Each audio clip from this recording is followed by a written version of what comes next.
Boa noite a todo amigo, toda amiga. Um grande abençoe para ti. Hoje eu tenho receita. Macalão, meu amigo. Macalão bem delicioso. Tem ovo, tomate, tem ketchup, tem maionese, tem pimenta, tem abacate também, tem água bem congelada. Depois toma macalão. Eu gosto do macalão, é muito bom. Bem lindo macalão. Muito bonsoir. À chaque zone, nous achons un petit spaghetti. Oh, bien belle. Ok.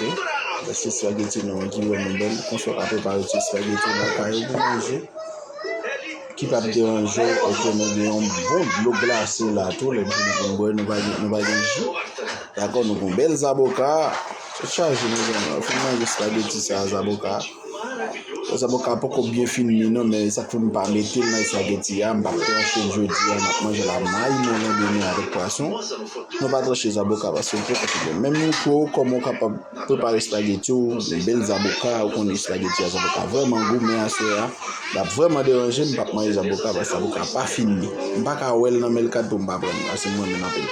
Ok, c'est le concept. Todo amigo, ciao ciao pour outro vídeo. É muito lindo macalão. Deus abençoe para você. Tchau, tchau.